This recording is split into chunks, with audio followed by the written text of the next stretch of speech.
topic. Hello. Hello. Hello. What's up, bro? Welcome to the WUBro podcast with Nery Saenz, Mike Mercadal, and Mike Valdes. We talk movies, sports, pop culture, and it's funny, bro. The way Harvey Dent didn't realize it was a Joker, and the Joker took his mask, his little surgical mask off. Like, it's like he has the face painting. He has the face paint, but he has a surgical mask on. And the moment he takes the surgical mask on, he's like, wait a minute, you're the Joker? And it's like, wait, what? You couldn't tell it was the Joker because of the surgery. And that one little reel or TikTok ruined their... I can never take it seriously anymore.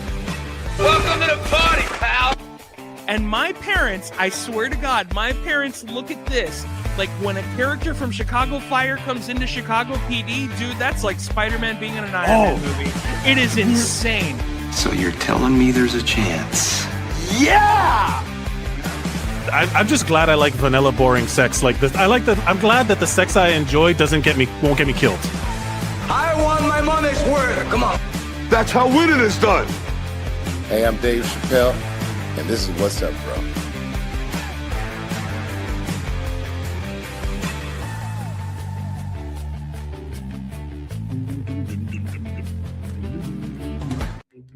Hello, everybody. Welcome to the What's Up, Bro podcast. Much thanks to Dave Chappelle for doing the live read every episode. My name is Mike Valdes. With me, as always, is Nery Saenz. And Mike Valdes. And Mike Valdes. What's up, everybody? Lots of heat coming on today. Everybody came in hot today. Yeah. What are we attributing the energy levels to? Everybody, thank you for joining us. We want you coming in hot too. We want you, if you're watching this right now, get in the comments. We want your opinions and stuff. Please comment below anything you see here today, any topics you want us to discuss. And please consider sharing, and subscribing to all of our social media things on the screen, at Mike Mercadal, at Nery Saenz, at Mike Valdes, but follow at WUBropod to be up to date on all of our postings and when we go live, so you can be a part of the action and you can get in the comments. Promo done up top, very efficient. Again, we're coming in hot. To what do we attribute this heat, fellas? What are we talking about here? I don't know. It's fun, I guess. I'm having a good time. Is it weird? I feel like, I don't know. I feel like it's a good week. It's been a good couple of weeks, man. I'm happy. You know what? Let's talk about. I think it's been an interesting week, Mike. Sorry, I didn't mean to cut you off, Mike. What were you going to say? No, you're good. I was just agreeing. That's all. That's why you're here, Mike. Yeah, Valdes, you're here. In all those morning zoo radio shows, there's the controversial guy. Yeah. Then there's the news guy, and then there's the one that's just like, oh, you guys. Yeah, I'm Robin on Howard Stern or whatever her name is. You're Robin Givens. Yeah.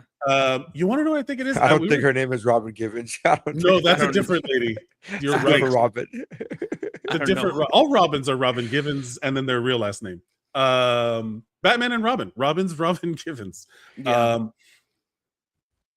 I'm attributing it to the World Cup. There is such a good vibe. I will say it's odd for me. I'm on West Coast time, so it's first thing in the morning. I'm freshly coffeed up, so maybe that might be my excuse.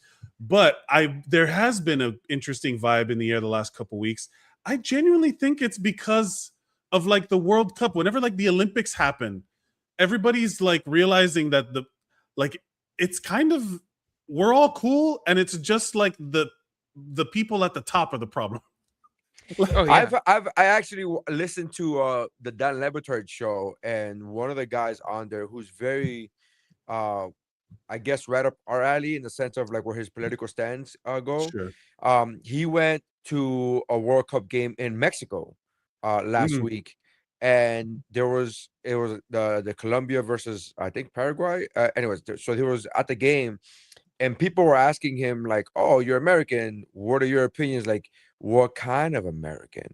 And then he would be like, no, I'm the cool kind. I'm the cool. I don't believe in, Yeah. I don't believe in murking people in the middle of the street. And so they're like, oh, okay. And he told me, he said, man, he told me, he said on the podcast, he said on the Le Batard show that he feels like when he goes around large groups of people that for the most part, people are good. And that it's just like you kind of just like have that vibe of like everybody's having a good time. And it's not until you get into the the douchebags up top and the media and all that shit that just kind of brings you down. Life, liberty, and the pursuit of happiness is kind of like that universal feeling. Mike, what do you think? It's true, man. I mean, and it's like that. It's like that with everything, man. Like even down to like, most. I've said this on the podcast before, but I realized recently that my parents are most Americans when they go to the movies. They're just like, yeah, it was good. Like that's most people. There's not like. It's only a few people that are like, yeah, it's Star Wars and you're ruining my legacy. Like that's a very minute group of people. It's funny. I think I agree with you, Mike. I just saying that those people, because they're usually the loudest, that's what people think most people are. So we go, most people don't like that. And you're like, no, I just think the loud people didn't like that. Yeah. They're all on the internet. When you just like something, you just like it and you go, oh, okay. Yeah, I'm sorry. Go ahead, bro. No. They're all on. The thing is that it's the internet. It really is all of those old people blaming the phones. It's the phones. Yeah. It's because if you go out, literally, I've been doing theater and classes and stuff out here, and every day I have to go to this one theater in Culver City downtown, or in Culver City, like the central area. And yesterday I was just driving in. There was a bar showing the game. And I had like such a wave of like nostalgia from when you would go on a random Thursday night to the Grove and you would just see like groups of people milling around, like everybody like hanging out. Everyone was focused on this one thing. There was a bunch of people watching the U.S. play Bosnia, whatever. Which also I respect the World Cup for educating us as to the different countries of the world and where they are. For real, yeah. Sure. Like I didn't know. Like when people talk about Curacao, Turkey, and all these other things where it's just like, hey man, I appreciate that because someone in the crowd is finally rooting for their team in the Democratic Republic of Congo. You know what I mean? I Congo? Yeah.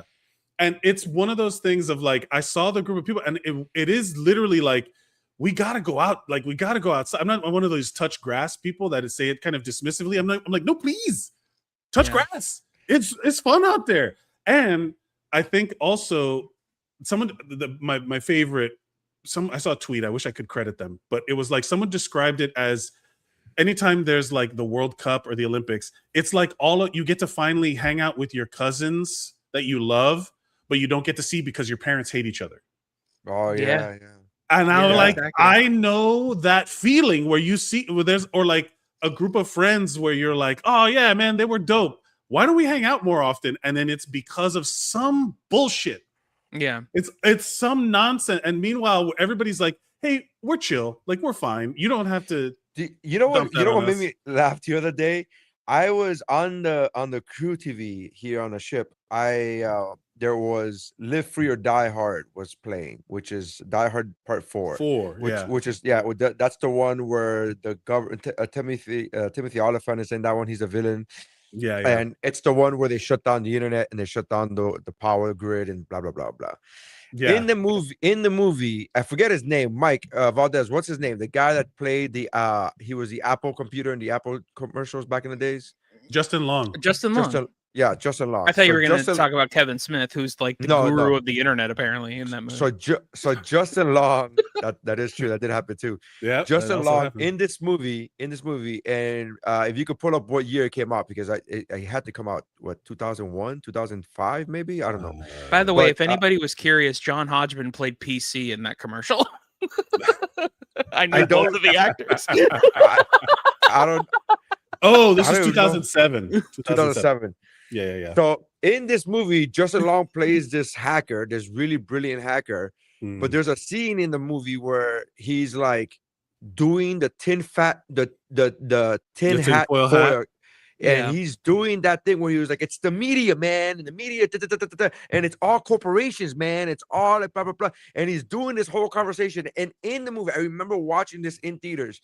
In the movie, that scene was meant and played up as a comedic as scene. comedy. Yeah. And John and everybody in that movie theater had the same reaction that John McClane had, which is roll your eyes like, oh, this fucking loser. Yeah.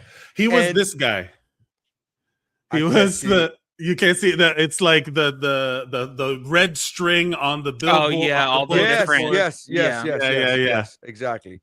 So he was that guy, and again, that scene in 2007 was played up as comedy.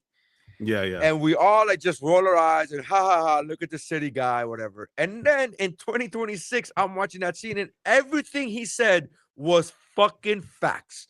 Everything he said was factual, non-exaggerated, fucking complete, unadulterated, just fact. It was like, it's all about the corporations. You think it's not about teams, it's not about political parties, it's about money, and corporations will buy each other out, and then sooner or later there's only going to be two corporate, and you're watching this scene and you go, holy fuck, this is real. Yeah, and somebody who's watching that movie now for the first time does not understand that scene was written as a fucking comedy. Yeah, it was a joke. Well, there's a whole thing. Hold on, let me see if I can show this. Let me make sure that the fact that when we're talking now is like, for the most part, people are cool, but then you just realize the people at the top are the corporations. Have you seen this? Oh yeah. This is from Saturday Night Live. Robert Smigel. Corporations thanks to deregulation by the FCC. You mean Disney, Fox, Westinghouse, and good old GE? They own networks from CBS to CNBC. They can use them to say whatever they please and put down the opinions of anyone who disagrees. Or stuff about PCBs. What are PCBs? They come from electric power plants built by Westinghouse and GE. They can give you lots of cancer that can hurt your body. But on network TV, you rarely hear anything bad about them. This was put out. Westinghouse, a suit for fraud? When was this put out? This was on Saturday Night Live, and I want to say, hold on, let me put this. This was I want to say, hold on, let me exit out of this so I can see what the hell's going on. Yeah, because the reason I brought it up again is to say, like, most people are cool, but then the people at the top is what you were saying, right? Like the people at the top, right. And that's, do you guys? so I just laugh at that. I know you guys have seen Terminator 2, but by any chance, did you guys ever go to Universal Studios when they had T2? Yeah, 3D. Of course. So it was released in 1998. I'm sorry, the Mediopoly thing that was on SNL in 1998, and they never aired it again. They cut it out of all the reruns. They cut it out of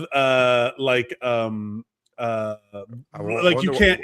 Why? How come? I wonder why. He's literally saying GE that owns NBC, like 30 Rock was a whole bit about how the whole thing is a fucking scam and run by this giant corporate. Literally, we're in the middle of it now. Like, we know it's been revealed that we see all this stuff now. And it's also like, you kind of have to be a little tinfoil hat, but at the time, it's like, oh, these people are the crazies. Like, come on, it's not like that. And meanwhile, at this time, Epstein was doing his thing. Yeah. Trump and Epstein were doing a thing. So it's like, it's crazy like that. They were like, it's funny these now weirdos. Now the tin hat foil people are the people who are like, no. Like, they're the crazy ones. They're like, oh no, you're the okay, cool. Right. Yeah, it's Valdes, just whatever. What were you saying? Yeah, sorry. No, I was just gonna say that there was a ride at Universal Studios for Terminator 2. It was a 3D experience or whatever. And in the pre-show, I'll never forget this. I was very, very young. And there's a pre-show video, and it's all this stuff about, like, Shaq having a contact that can make him shoot a free throw perfectly. And like, it predicted FaceTime in a lot of ways, where you could talk to your kid from another part of the country, and then a robot will tuck them in and hug them for you, and like all these different things. And I fully remember being in a crowd full of people, and everyone was laughing, and my dad said, "That's the Antichrist." Oh yeah, the religious people love that shit. And it's so funny, because in a weird way, you're right. You know what I mean? Like it's all corporations of the Antichrist. You're kind of right. Like he was right, but also he did call everything the Antichrist. yeah, that's true. At a certain point, so we've talked to. I think I've said it on the show. You're gonna be right at some point. You're gonna be right at some point. Yeah. A broken clock is right twice a day. Well, it's like Bobby Boucher's mom who's like, that's the devil. Literally was just thinking that. Yeah. The devil. It's like, to be fair, I think that's the only time I ever heard him say that's the Antichrist about anything. But I was clearly joking. No, I know. He called me the Antichrist, and then he called that the Antichrist, and that was about it. But like, yeah, like it was just so interesting. Because, how funny would it be if Valdes just turned into the Antichrist now and revealed it to the world? Where he's like, yep, that's me. Here I am. I'm revealing it on the biggest platform possible. Yeah. Like suddenly the viewership number that we have on the streaming thing, suddenly the viewership number goes to like 8 billion. It's like everyone is logged in. Like, oh no, Valdes, what are we doing? We're getting the numbers, man. This is great. It's great. It's like turns into the Matrix where it's like, not like this. Not like this. By the way, speaking of which, today's the anniversary of Terminator 2. 32 years ago today it came out. Yeah. Still waiting on that nuclear. Like, I have to say, I'm sending all of this kind of healing energy to Venezuela. You know, my wife's people are good. Everybody's okay. But it was like that Venezuelan earthquake was really, really rough. And the fact that like you can see all of it now. We're starting to like see like you're just more. She's worried. You know, there's like all these earthquakes, and there was another earthquake in Japan, and there was like an earthquake in this other area, and she saw this article about how the San Andreas Fault is like about to explode with like thousands of years of pressure, and there's The Rock tried to tell you. The Rock tried to tell us, and then you guys didn't want to listen. But I had to explain to her, like, coming to kind of bring this all around, is that we were never meant to like know all of this stuff. Like, it's just that it's like when you buy a new car and then you're like more aware of the car, so you see the car everywhere. It stands out to you. We now that she's like earthquake conscious, you're just more aware of it, and it's literally happening all the time. It's just that we did not evolve for this. We did not evolve to know all of these thoughts. We did not evolve to be online. We evolved to go hang out around a group of people, around a fire to keep the monsters away, to tell stories and or watch soccer matches. That's it. You know what I mean? Like we go out, find groups of people, be patient with them, abandon your bean soup theories, and just go enjoy stuff that isn't 100% curated for you, and enjoy it with the people around you, and have conversations about it. Like, talk to the people, because I sometimes wonder crazy. if you Mercadal would strive or how you would do if you were actually to time travel. Would you be able to fit in, or would you be like, no, I can't keep my mouth shut? I know the future. That's kind of a good question. Yeah. That's what I go for. Kind of good questions. I don't go for good questions. Yeah. Kind of. No. The kind of was more a response to the keep your mouth shut. Yeah, that's what I'm saying. Like, would you be able, like, if you were to time travel to the 60s, would you be able to be like, I know what's gonna happen? Would you be able to would you be able to be like, hey, this is what I wanted? A bunch of people just hanging out, just chilling and not knowing too much, but you already know what you know. So would you be able to be like, The way that I've thought about this question, whenever you ask people when people talk about time travel question, it's like, who would you kill to thing, whatever? And I'm like, why do I have to become a murderer immediately? Yeah, who am I kill? Why do I have to kill? Can I just invest in a different company, or can I? Yeah, it's always, to me, it boils down to, they made that skit now where Captain America goes back in time. And he has to stay quiet, right? All these things are happening, and he knows what's gonna happen, but he can't say anything. He's like, hey, I'm gonna take a flight to New York in September. Like, no, I don't think you should. And he's like, why? He's like, I just don't think you should. So would you be able to stay quiet? Because you like to talk about, like, we've evolved too much, and you said this before. I'm not talking about this the one thing that you just said 30 seconds ago, but you've talked about this before, where you're like, I want to go back to the time where we could just hang out and just. But would you be able to go back in time and not talk about what's gonna happen? The trick is the curse of knowledge, right? Like the Right. curse of knowing. So that's something that I already kind of deal with when you're good at like we were talking about this because as a even okay, I won't even be general to the room. We are making our goals to speak in front of people. Most people, that is their biggest fear.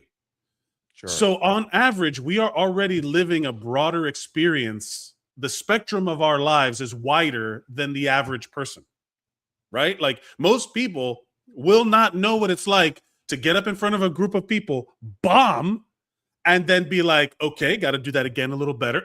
Most people, the average person doesn't do that. Like you're saying, like the average person doesn't give a shit. So, and especially me with the paramedic thing and EMS and you know, whatever I've learned about hospitals and stuff, and where I have an even broader spectrum. I've experienced a broader spectrum of life than even you guys. So whenever I see someone like doing something that is dangerous, like, I'm like, ooh, or some like, you know, those videos of the epic fail compilations of people getting hurt. I watch those a little differently because I'm like, oh, that's fun. Oh no, that's a real one. You know what I mean? Like, oh no. You're like, oh no. So like having that extra bit of knowledge is already a thing, right? Like when I get like heartburn, I'm like, oh, is this it? You know, like because I know I know that shit.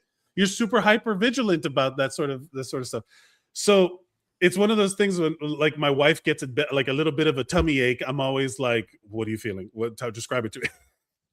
So to go back in time, it's kind of like what you were talking about with your wife, where the ignorance is bliss, where she's like, I could beat you in a fight, and you're like, no. Oh, you sweet can't. summer child. Sweet summer child. It's one of those like I love that idea. You shared a video. You shared a video with me that was very funny because it's true. Like I would encourage you, if someone like me, if we were strangers and I attacked my wife, and I would encourage you, yes, think that you could take me and fight tooth and nail. Every woman out there, if you're ever go nuts, start claiming you're gonna suck their eyeballs out of their head and rip their tongue out of it. Like go nuts, because it throws them off their rhythm, as John Mulaney would say. Like go crazy, fight until you are dead. Never go to a second location. Go for the weak spots. Fight dirty. Throw shit. Do the Chun-Li. Throw the powder in the air at the end of Bloodsport.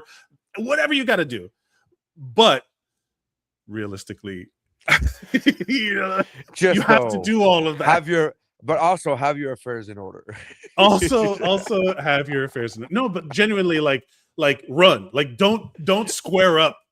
Thinking that you're like, I got you. I'm crazy. Can I just tell you? I love when I see videos online of just people guys fighting. This happened twice this week, where I saw videos of guys fighting, where one of the guys literally in each video taps out, and you go, "This is a real fucking street fight. What are you doing? This tapping out? What are you doing, dog? What are you like?" And it was the funniest thing I just saw to see people tap out in real life. You go, "This." I don't know if you know how life works, but this isn't a cage match. This isn't a sanctioned UFC match. What are you talking about? What the fuck? This is, hey, did you not referee? Did you not see me tap out? Like, there's no referee here. Oh, we're gonna the ref's gonna dock you points. It's like, what are you talking about? I'm trying to find there's a comedian in New York. His name's Diego Lopez. I'm trying to find his Instagram.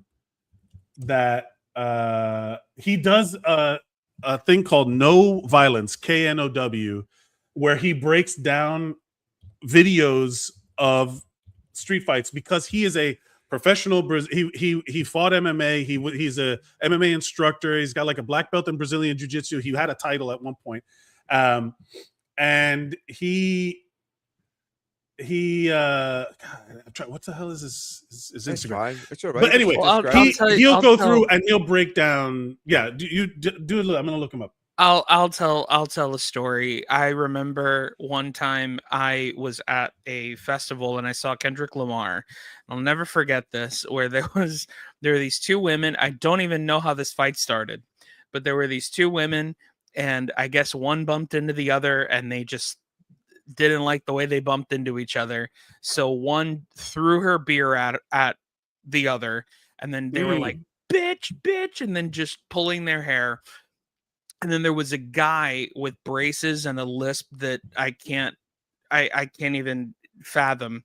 And he was like, kill, going like that. And finally the one to my right was like, I'm gonna end this fight, and she just took the girl's titties out, and it was the funniest thing I had ever seen. Yeah. Unfortunately, that does and the work. and the guy with the list was like, excuse me, your titties. That's so funny. Dude, God. it was the freaking funniest thing. Like, I lost this fight, but I'm gonna take your titties out. Like, that's hilarious.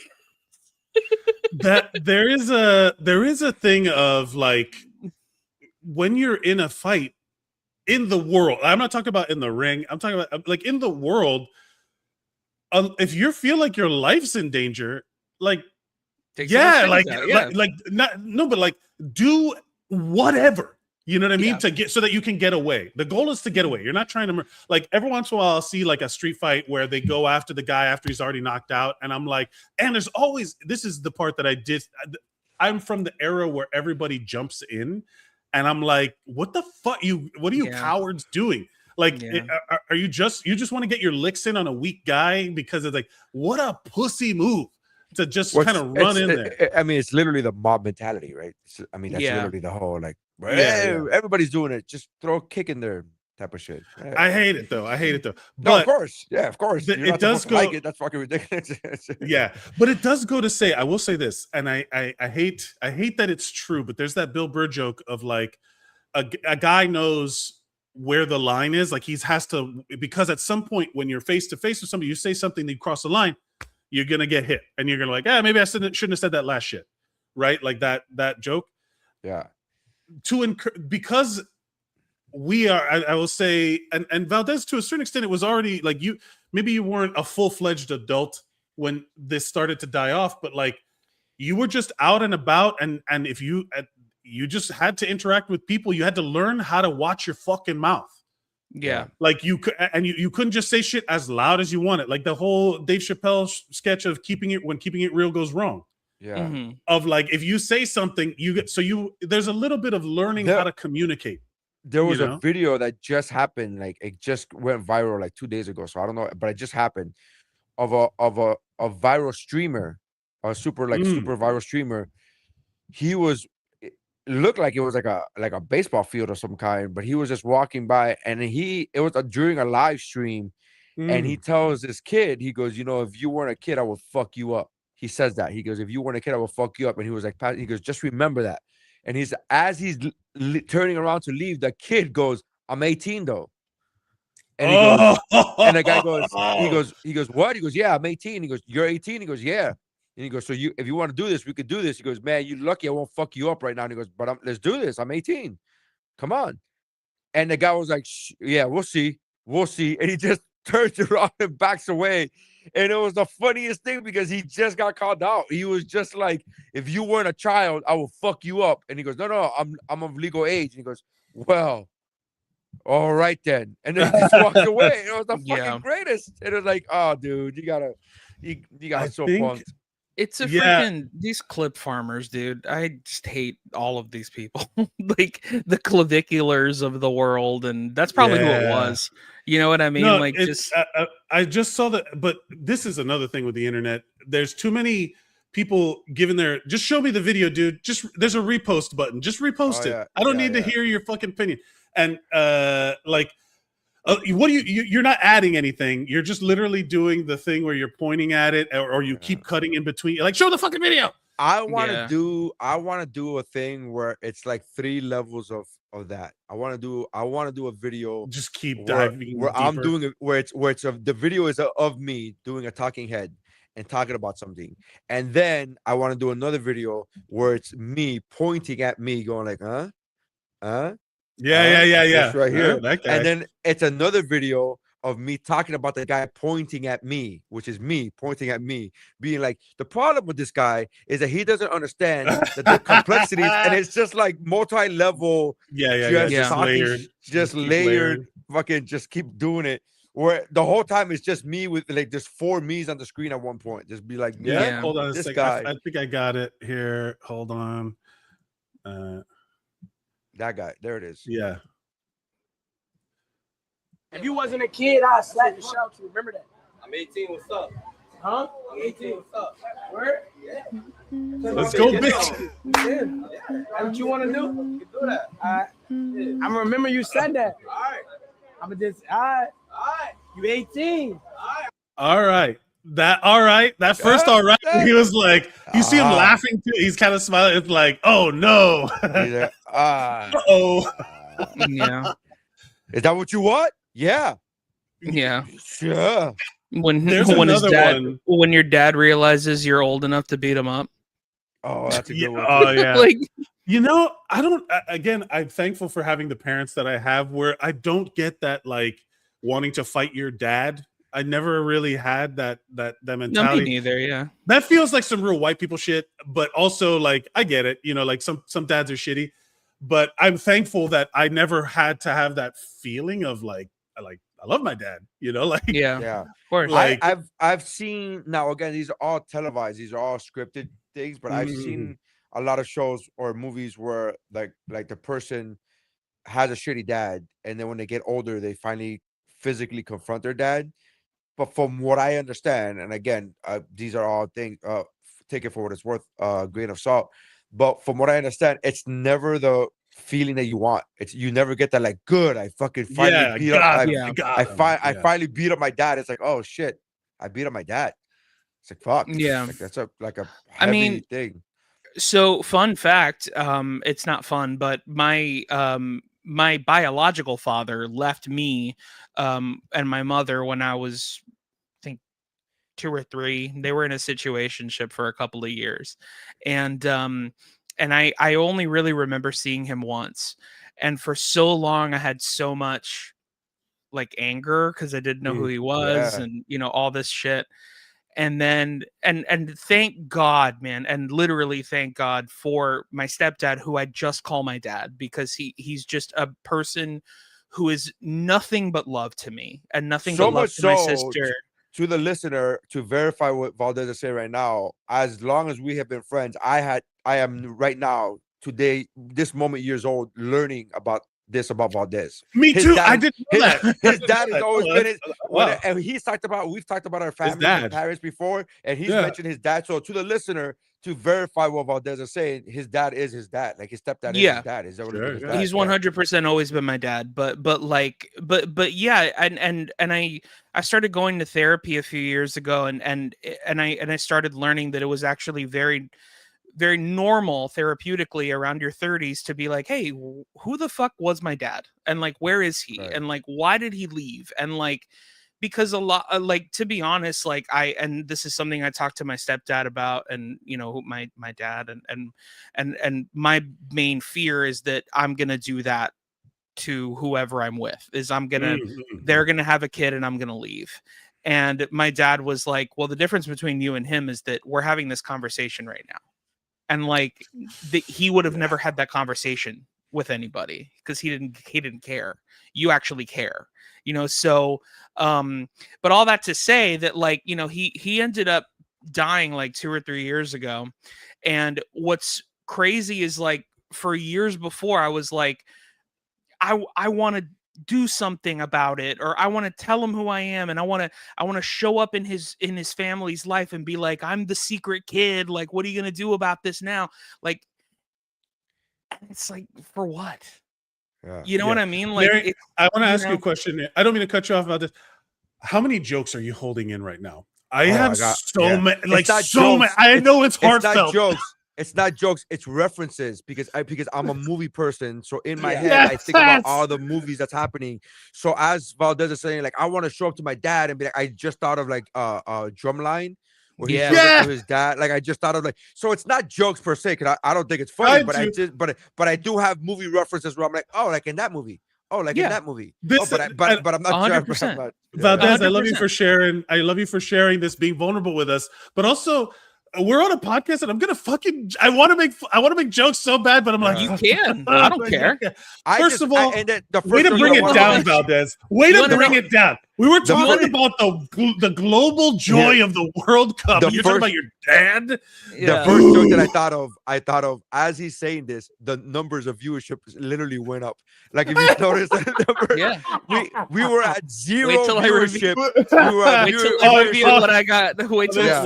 I reveal that I'm the Antichrist. It's gonna Yeah. be crazy. Stick around. Big reveal at the end of the show. Bro, here's the thing though. Like I don't care. Make jokes. And here's the better thing. My dad doesn't care. He's dead. So I was gonna say I want to do something. I want to show. I want to piss on his grave. I want to. But also the secret. So this is also because of the nostalgia bait. This is why I miss all of the fucking Ricky Lakes and the Jenny Joneses. Because you could have done it on TV and you could have manipulated the shit out of those people in some way to have that reveal happen on camera with fucking Ricky Lake was such a good show, man. Ricky Lake, dude. I loved Ricky Lake. Man. Dude, but there's fair. a meme I've been seeing recently that's like, I want to bring the Rosie O'Donnell show back. Yeah, she's like shooting koosh balls at people again. Dude, I would be so happy if we brought Rosie O'Donnell back, especially because of how much Trump hates her. Like, it would just be hilarious to have her back. It reminds me and of put her in Colbert's spot. Like, that would be Yeah, good. That's a great idea about this. I was gonna say, like, at a certain, like, there's so much of this. Like, I've been trying to turn around because I've gotten so much angry in the last few years because, like, in the last 10 years, we'll say, since all of this stuff, like all of the rise to fascism, to the point where I'm no longer trying to like, hey man, if you're at this point, if you're still holding on to your ideas about this stuff, I can't do anything for you. I'm going to go have a good time. Yeah. So like literally the Rosie O'Donnell show was like a fun time, except when she had Tom Selleck on, where I saw that live. I happened to remember that it. Episode. I caught that episode live and I was like, wow, this is really awkward. But I was like glued to the TV. I'm like, this is really super awkward. This is weird. And they kept it in the show. That's the fun part. Like they just did it. Like they could have edited all of that out. But what I'm saying is it was live. That show was live. Rosie O'Donnell was live? Yeah, Rosie O'Donnell was just like a regular talk show. No, Rosie O'Donnell was live. I mean, they could have cut it from the rerun. But what I was gonna say is, you know what? We do need more fun shows at the top of every show. Just be like, hey man, like it's happening a lot on social media where people will get a bunch of followers and then they're like, hey, I noticed I got a lot of new followers, just so that we're all aware, free Palestine, fuck Trump, and they just have the blanket disclaimer, and now we can go have a good time, right? Like that's where I'm at right now, where I'm just like, ugh, get out, like my relationships with my family have gotten better because I'm like, whatever, dude, I'm over here having a good time. I understand that you got your shit, whatever you're dealing with, fuck off. I hate it. You're a bad person, blah blah blah. But it's not going to impact me anymore. I'm going to go have a good time in the ways I can. That's how it was year one of his first presidency. I remember having this feeling of like, and I'm not what's the word I'm looking for, an anxious person, and I'm not and so by nature, so I remember like for a good like 6 months I was in this like anger mode where I was just like everything was angry. And I remember that year, at the end of that year, Facebook came out with a word bubble thing where you could just leave it.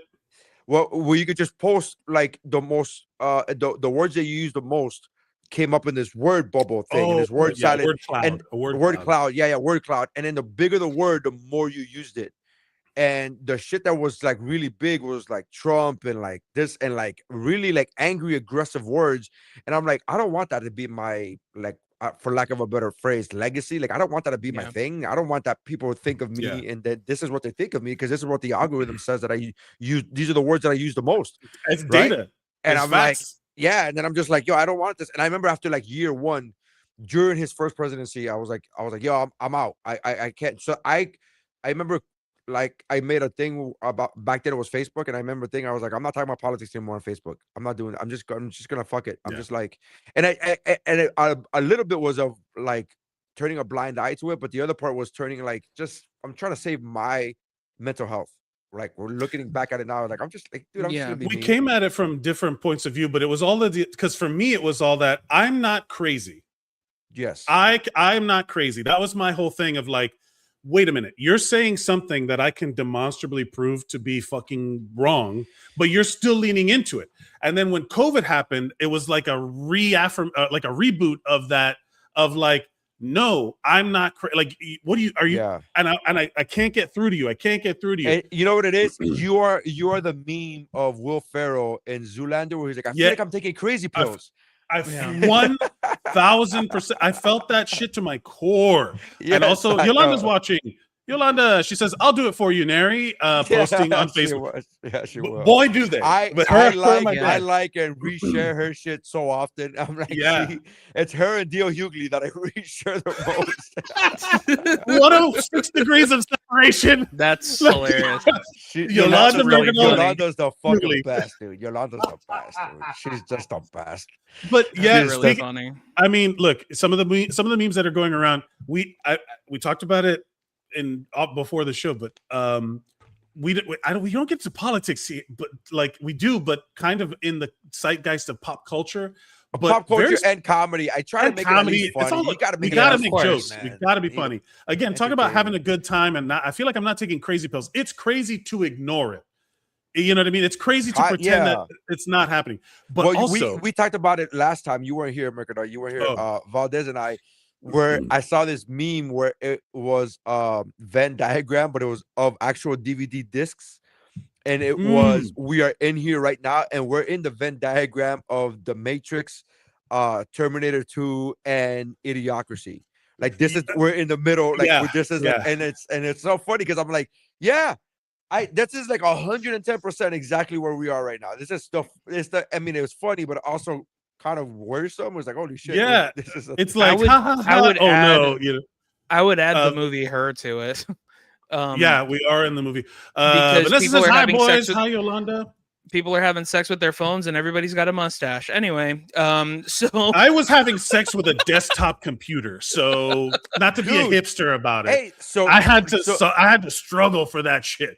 So check this out. The other day, I got an ad. Speaking of her, speaking of this, Valdes, I got this ad for a sensual app where all they do is talk dirty to you, and I'm like, and I'm like, that does sound like fun. And then it was this thing where I was like, do I want to download this app? And I'm like, this sounds like because they call it audio porn or whatever the fuck they call it, whatever. And you're like, I never saw myself as an audio person because because I have visuals. Because Watch Neri suddenly. It's like, Neri, why are you buying $6,000 headphones? Yeah, and a It's like, what? It's like, hey man, like Neri's like, can you spot me like a couple $100? It's like, what happened to you, Neri? If you listen to the I listen to books and I listen to porn. That's what I do. And you're a real like hipster about it. It's like it's because the tones are warmer. The tones are warmer. Yeah. When you ejaculate, it's warmer. It's really warmer. You know, when OnlyFans started getting came into my like the public consciousness during the quarantine in 2020, where everybody was like, it's funny how people were like, I was an office executive, administrative, whatever. And now because I got laid off, guess I'm going to show my asshole on the internet. And it was just like, it's like, wow, that was a quick, were you waiting to do that? That was like you didn't need any prep. You had the cameras ready to go. That reminds me of that episode of South Park where they lose power. And they start eating each other. They start cannibalizing each other. And he's like, what? We've only lost power for 2 hours. This one guy's like, we've only lost power for 2 hours. And then they eat somebody. And then they're like, I guess we got to eat somebody again. And he's like, we just ate somebody. He's like, do you guys have low blood sugar? It's like that. There's an SNL sketch with Will Ferrell and like Tim Meadows where they're doing like the morning show. And then the teleprompter goes dead. and then it comes back from commercial, and Will Ferrell's got like a bloody handprint, and he's got a spear.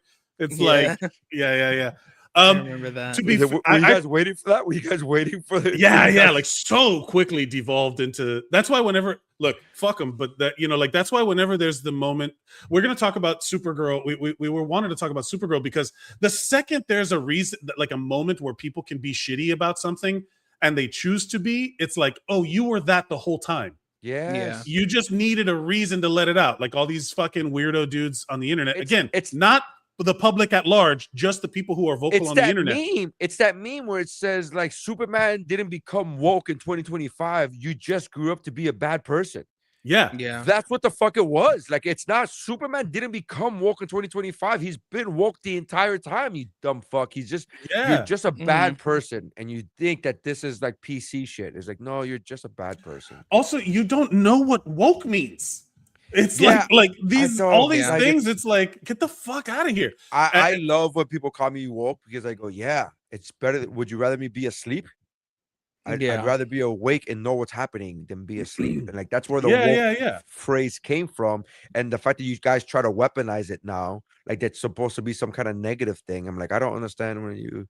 It's like, okay, sure. There's I play Dungeons and Dragons on the internet. It's a very big fucking nerd. But there's a guy. He's a DM. He's a comedian. He's on Dropout. He's very funny.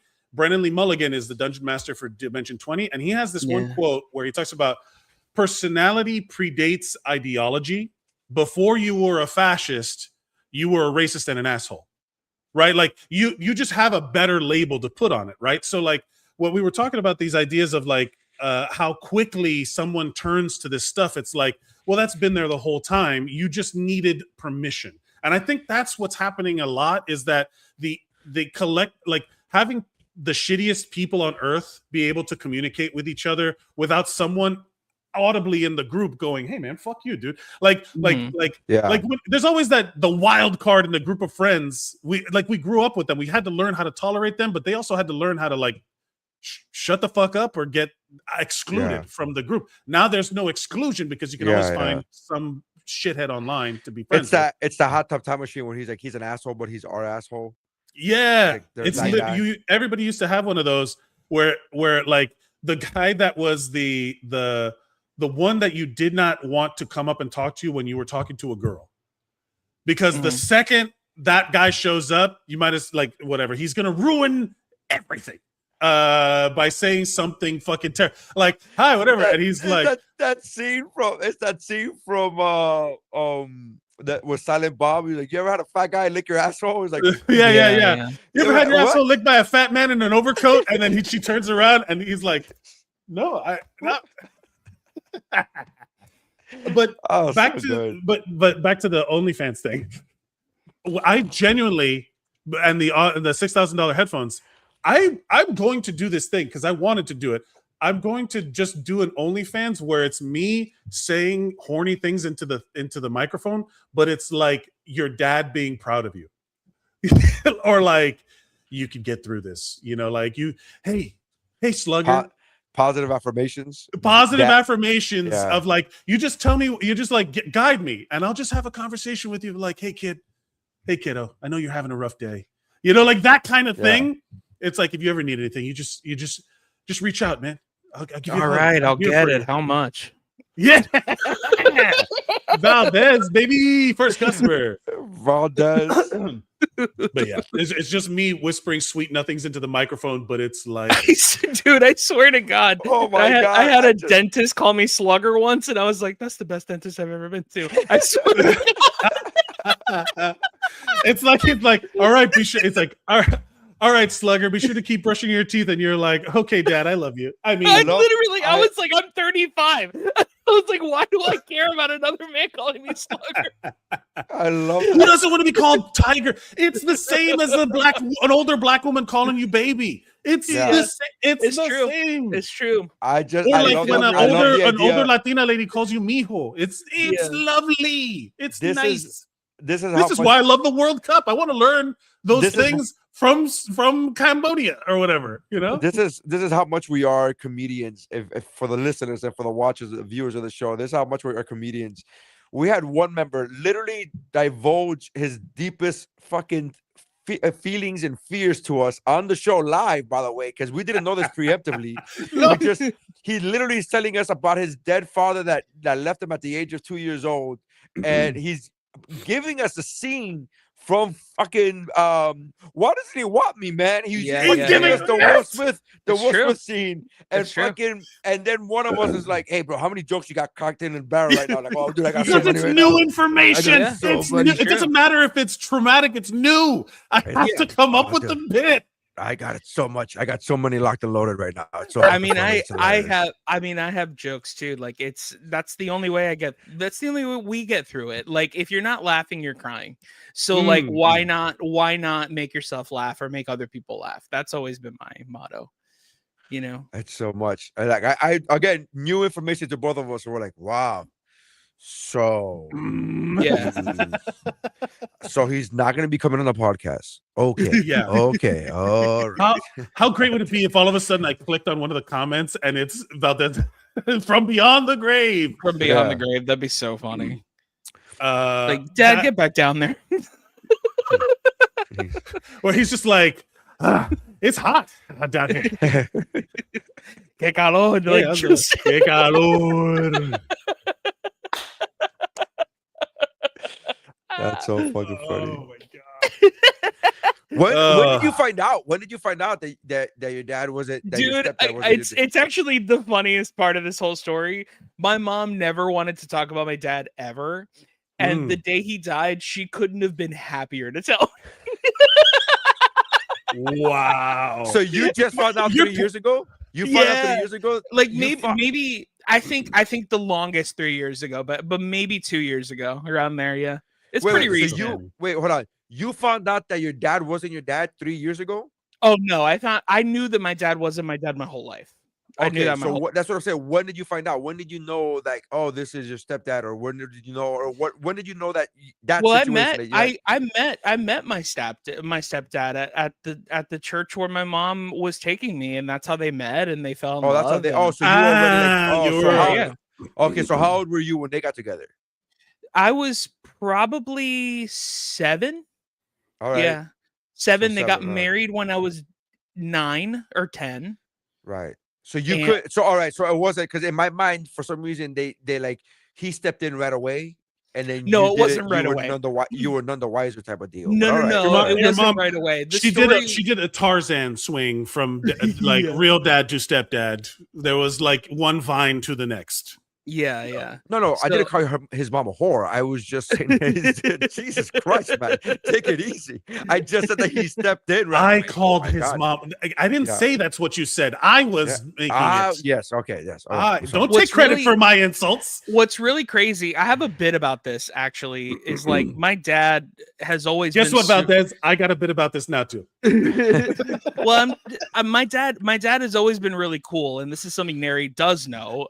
Mike, this might be the first time that you're finding out about this, but like my dad is really cool, and like before him and my mom started dating, I was actually friends with him. Like, just like he was just a guy at the church, you know. He was the cool guy that knew how to skateboard, you know. And like now he's in his skateboard stepdad. Dude, my dad is in his 60s. He can still do a 700 or a 500. I'm sorry. Like on a half pipe? Yeah. It's insane. Wow. That's cool.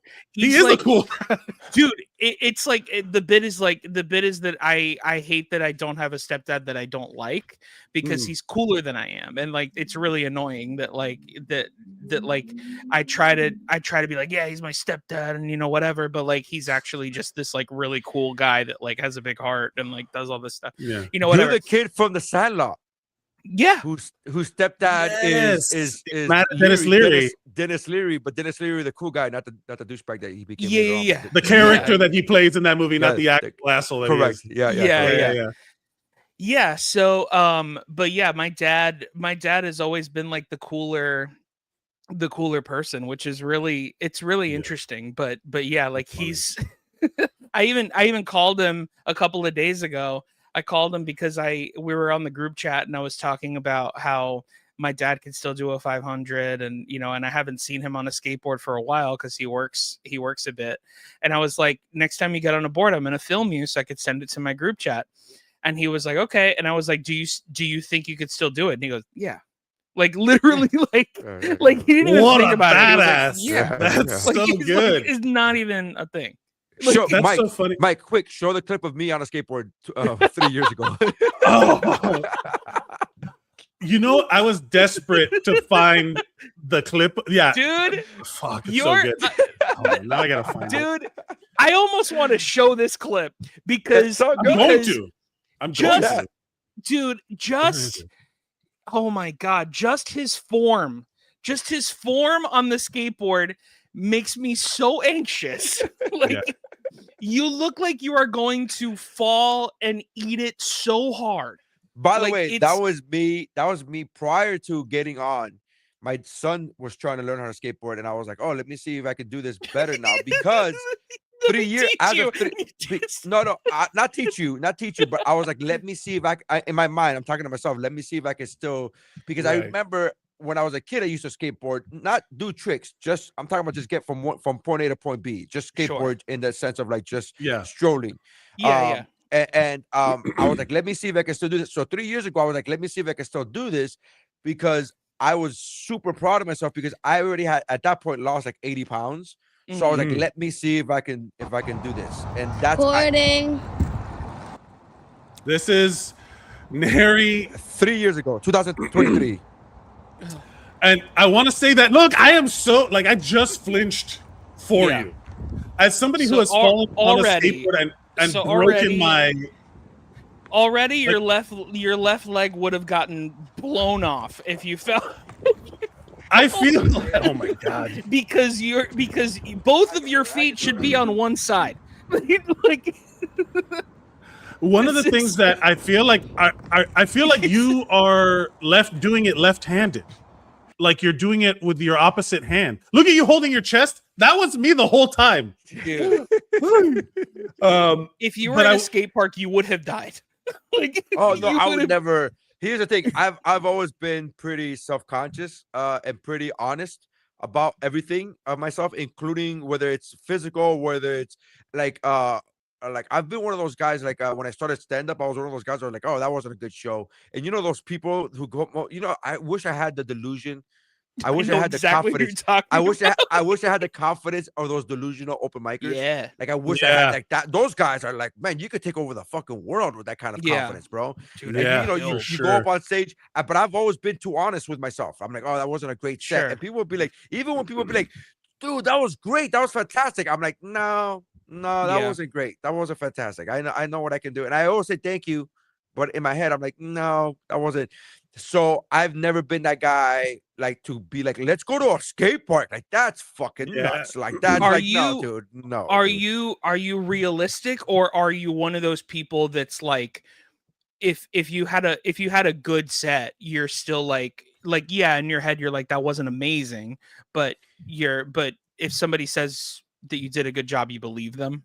Well, I don't believe them. I thank them because hey, if you had a good, if you enjoyed it, that's what matters, whatever type of deal. But it's not a matter of, to me, I always tell young comics, I was like, I don't believe the guy who says that I was the greatest thing on earth, because if I believe him, if I believe his opinion, then I have to, by law, believe the opinion of the guy who says I suck dick.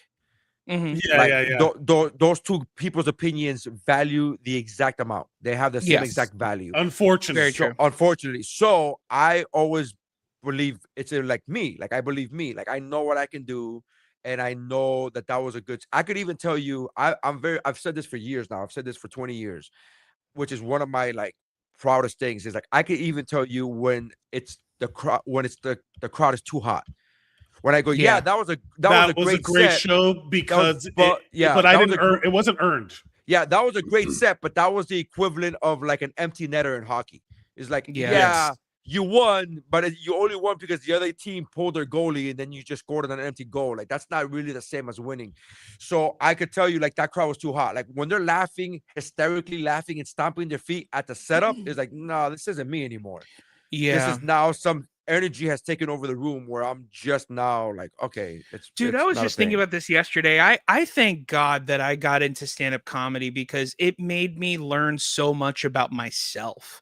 And like Yeah. it made me learn so much about like me spiritually as a human being and like just like the facts about things. Like just like, you know, because you can, especially as a performer, you can believe the delusion. And unfortunately, you know, and a lot of us believe the negative delusion and not the positive one. Sure. But Yeah. but like it stand up is so matter of fact. The joke worked or it didn't. That's it. Like it is just like and I so much love it. so. I love it so much because you get the instant Yes. instant results.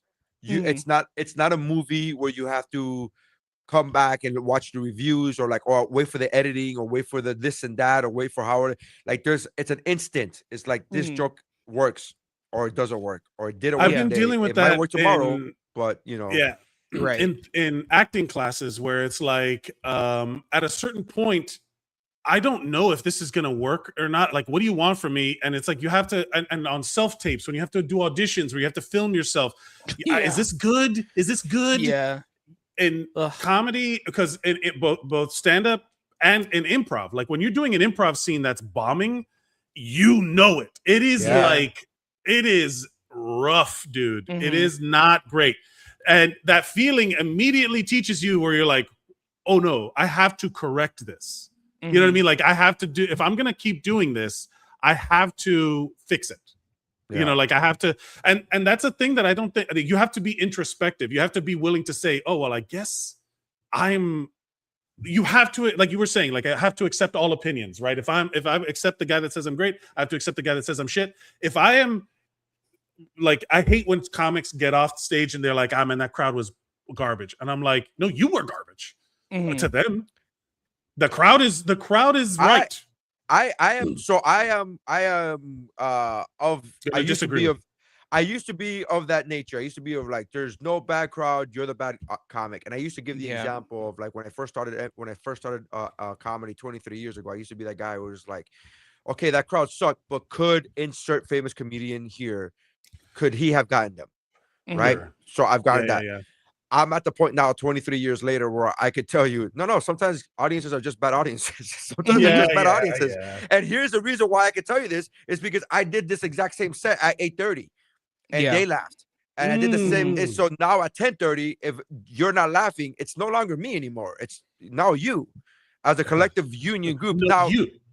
Now, could it be a variation of both of us? Sure, I guess there's different things I could have said it. Maybe my timing was, but I just did this at 8:30 and it worked at 8:30 and it killed at 8:30. So why is it not killing at 10:30? Again, there's all these variables, but I am very honest with myself. I no longer tell people. I no longer I let if I think it's a good show, it's a good show. I do say this. 23 years later, I still hate, and I've always hated when comics get off stage and go, I killed. It's like, fuck off. Fuck all the way off. I killed is such an overrated statement. It's such a bad statement. And what you mean to say is I had fun or that was a good show. That's what you mean to say. But the phrase of I killed is such a like, that's what you're supposed to do. You did your job. You're bragging about doing your fucking job. Get the fuck out of here. The most I've ever bragged is I have said to myself alone in my car, you are funny. Yeah, that's it. I don't think I've ever. That's good for you. I don't think I've ever said that. Like I don't. I've been like I don't. What I that's said the most I've ever done. Yeah. And that was because I absolutely did amazing. Like and I like did really objectively well. Like it was. That's what I would say. That's what I would say. Things like, oh, that was a good show. That was a good set. I'm happy with my set. I remember one time I got off stage and I was like, that's the best show I've ever done in my career. Like I remember saying that. I'm like, that's the best show I've ever had in my career. I've said things like that, but the phrase I killed bothers me so much because I'm like, doctors don't do that. Because doctors don't do that. You don't be like, I fucking saved that motherfucker's life. It's like, what? You did your job? You did your job. Yeah. That's what you did. they don't say I killed. As someone who knows, as someone who knows doctors, I have heard them say both. So don't let your delusions fool you, buddy. There are some egomaniacal doctors, and there are some doctors who are like that genuinely a mistake could kill somebody, and then you have to ride it out. You know, like you have to accept it. Ride it out. It's just you got to go back on stage again. You got to go back into the operating room. You know, you got to just do it again. You know, you got to do some open mics in people's bodies. Like, no, hey, like getting back on the horse. That again. That's the thing that most people don't experience. Like when they get like those people will carry the trauma of public speaking with them forever. And we are literally going, how can I fuck up? And then how can I recover from the fuck? Like I was talking about this. It's skateboarding, dude. That's what it is. It is like I have so much. The only way to learn is skateboard. The only way to learn is to not move your left foot the correct direction and have it blown off like Nery. I was riding a longboard around New York for a while until I fell during in 2020. I fell and I broke my arm. I had a bit where like it's like a certain stages of aging where you recognize how you've aged, and at some point I went from on these dating apps being boyfriend material to being stepdad material. Right, like it's a different thing. Is that why you and Valdes get along so well? Yeah, because I call him Slugger and Tiger and that's it. I call him Sport. That's all I gotta do.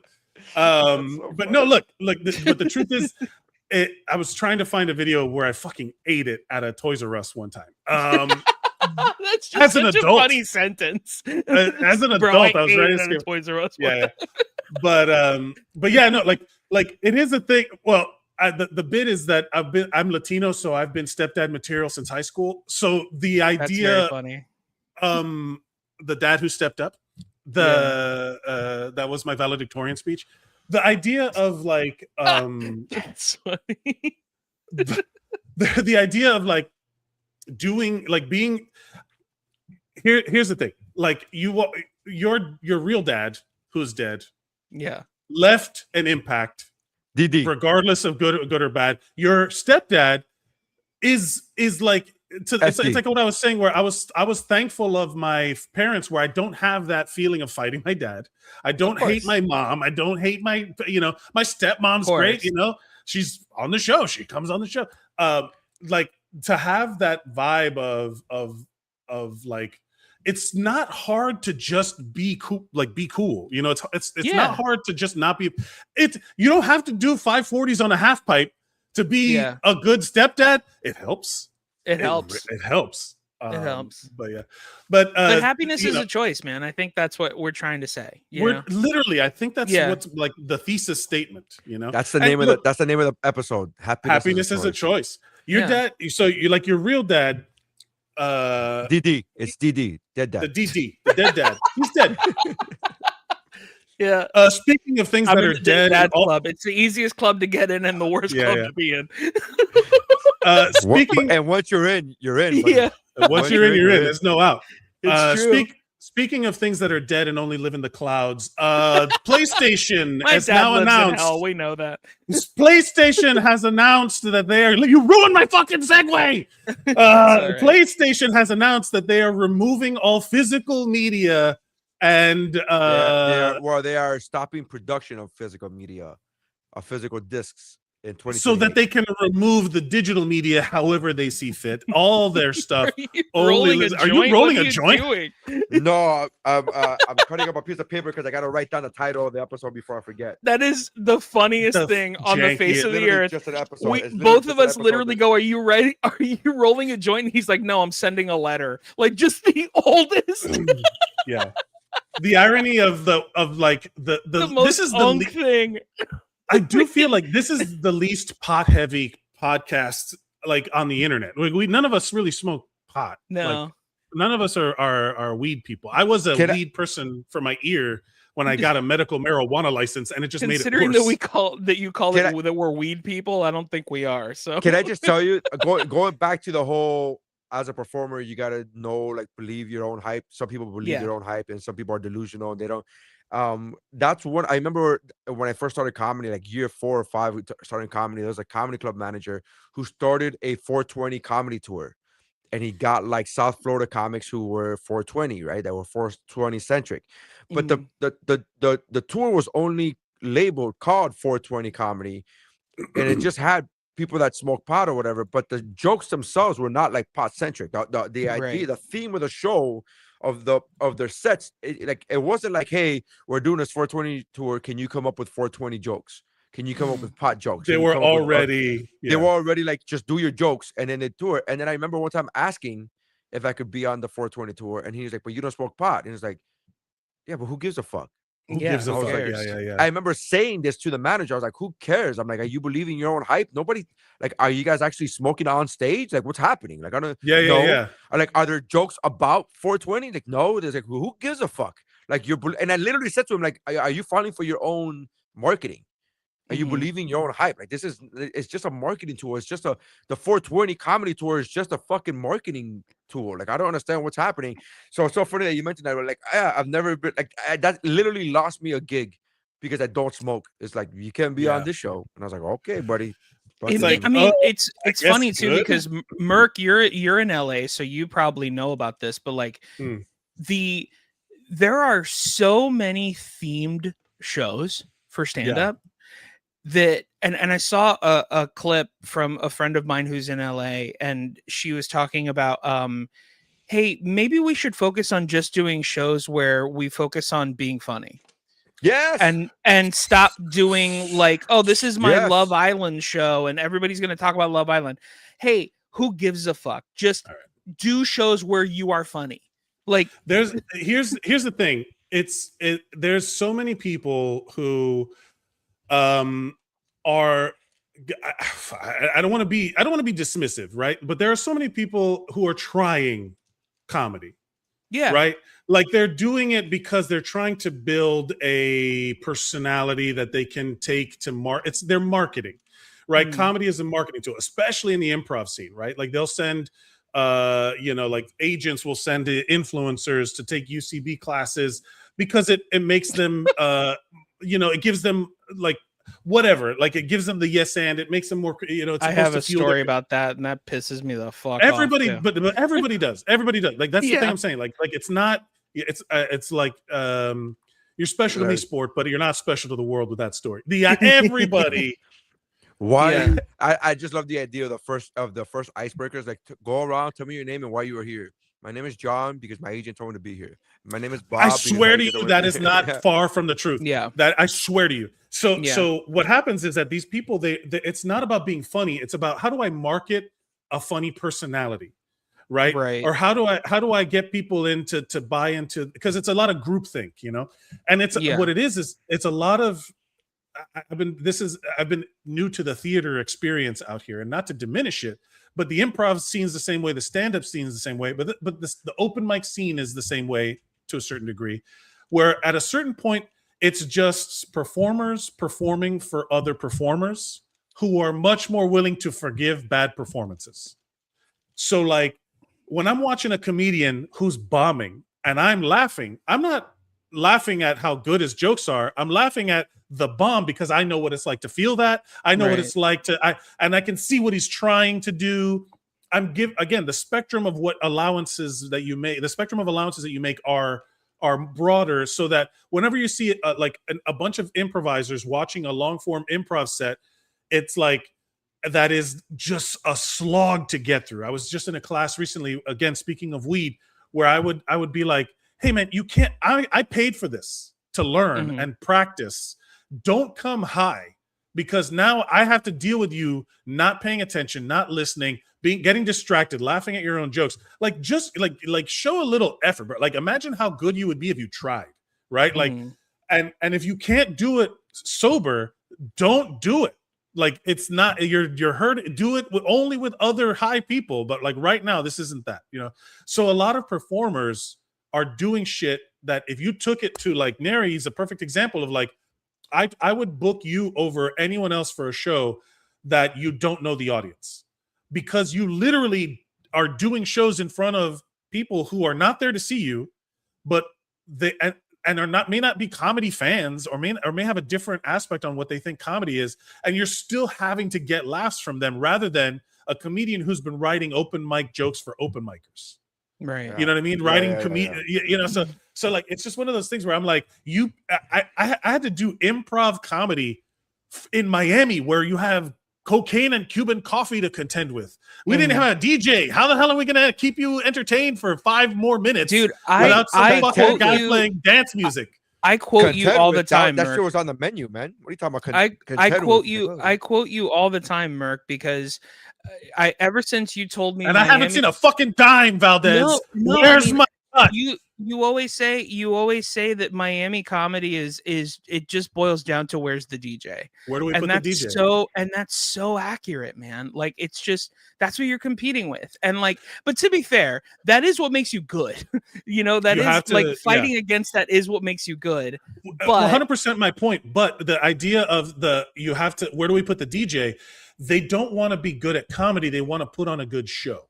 So if you have a theme of comedy, if you have a theme of this, that's when you start getting, that's when it's like the rice and beans, right? Like there was a whole, it was a Asian Latino show. And then there's like Chocolate Sundays, which is the black show. There's like all of these themes that are like ethnically themed, where it's like, kind of what you're getting into. And then it becomes a question of like, as a comic, can I write bits for this theme? Right. 420. Can I write like you could have absolutely done weed jokes as the anti-weed guy, and people at a weed show would have laughed. Whoever booked that show was so short-sighted that they couldn't see how to actually make their show better. You know what I mean? Like all that.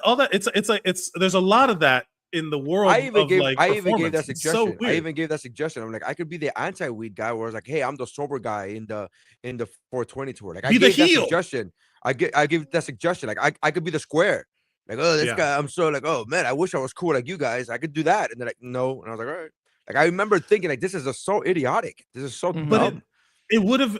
I guarantee you, even that thought alone, that could have sparked a joke that you then use in your regular act. It's not hard to do that. It's not hard to just then form the topic of conversation to talk about weed, and then be like, "I'm the anti-weed." You could use it anywhere. What I'm saying is, so that these shows don't do what they're supposed to do, in that it's supposed to help you write comedy. It's supposed to help you be creative in a new way. But what it is it becomes very like stereotypy, tropey, and all that stuff. How do we get on the theme shows? Well, the idea, I don't know how we got on it, but I like again, I'm not opposed to theme shows for the sake of marketing. What I don't understand is like a theme show where every joke is the same premise. It's like, what? That's the opposite of what comedy is supposed to be. Like, what are we talking about? Like, I'm okay with like, hey, we're all fans of The Office, so we're all gonna come here and we're all gonna do jokes. And some of them are going to be about The Office, sure, but not every single joke from every single person is going to be about The Office. We could just have fun and then just know that we all like The Office. That could be a thing. That was so. I've just been cataloging all of Zeros on Heroes and the Unsung Heroes shows. They're going to be up on YouTube. I'm migrating everything over to YouTube.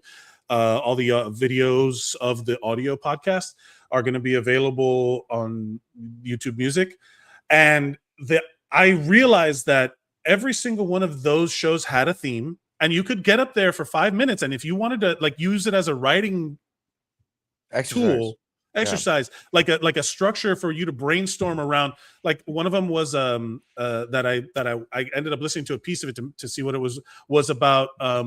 We did a March Madness style bracket of basketball movies, right? So anyone who could come up, but if you could, the context is key, right? If you're just going to make the same joke about basketball or basketball movies, whatever. But if you talk about your experience playing basketball or watching one of these movies, that is something that, like, as the non-weed guy, you would have had a unique take. Sure, yeah. Yeah. The whole point is to have a unique thought and share it with people in a funny way and make people laugh at your perspective. Then it's like, give it some fucking context. Like, I don't want to hear your like the mom impressions of ethnic moms is like, great. What, like, the sound of your voice is funny in that moment. I don't care.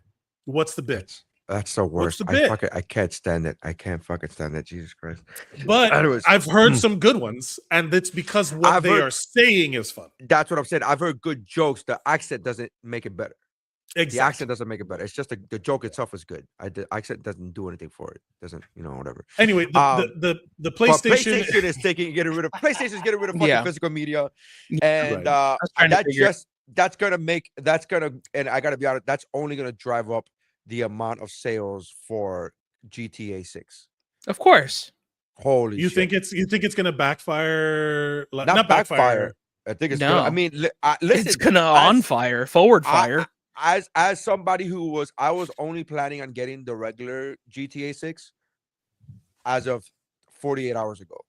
And now yesterday I find out that they're getting rid of the physical media. I'm like, well, now I have to get the most expensive physical media that they have because it's the last chance I'm gonna have. GTA 6 isn't gonna have a disc. Yeah, it is. They have a disc.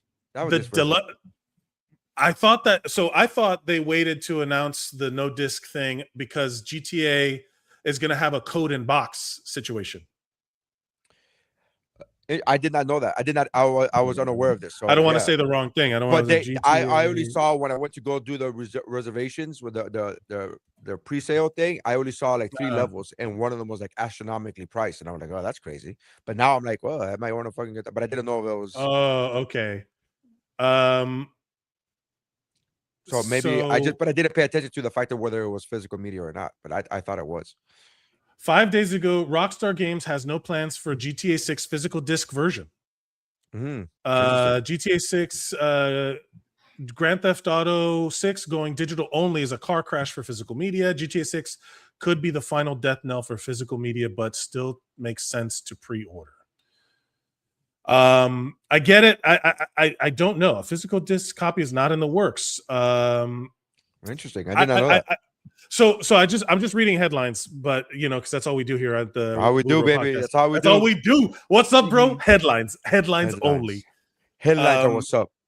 I just can't wait, due to the fact that they're no longer going to be producing physical media, for it to really knock these prices down for the consumer. Because obviously, yeah, that'll help.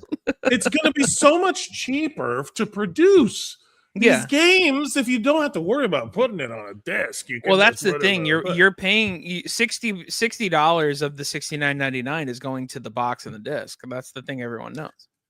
It's I mean, I figure this is like, first of all, Sony invented the disc. Like CDs was a Sony thing. Blu-ray was a Sony thing. For them to turn around and be like I've abandoned my child, like that. Like it's your thing. It's so obvious, like a cash grab. Everything's licensed. They just deleted 530 something movies from their archives that you paid money for and you cannot get back. Like that you just paid for the access to. It's nuts. I love the idea of the skit from Chappelle's show where people are so mad at this. They're like, "What? Getting rid of physical media? Let me talk to your manager." It's like, "I am the manager, B." It's like there's just like I am the one that fucking Sony is getting rid of. Let me talk to your I am the creator of CDs, motherfucker. I am the creator of fucking disc. Get out of here with this shit. We don't want it. We're done. We're fucking get out of here with you. I'm like, oh Jesus, dude. You know what I was thinking about is like our old man talking to the kids is gonna. Old man be yells like, at cloud. It's literally us yelling at a cloud right now. It's not even gonna be that, but it's like us explaining to kids, like because kids are gonna be like, Granddad, what was Best Buy for? And we're gonna be like, oh, you used to be able to get music there, and they're like, oh, the thing that you get on your phone for free. And they're like, no, like you would buy music, and but all the music, no, you would pick one thing, and for $10, you could maybe get 10 songs that you like. 12 tracks, 3 of them were skits. Yeah. And one of them was good. One of them was good. Yeah. Busta Rhymes. Do you know how much money Busta Rhymes stole from me? Because he had one track. He had one hot track and a fucking album. Hoo-ah, got you all on track. Name me another song from that album. That fucking album sucked dick.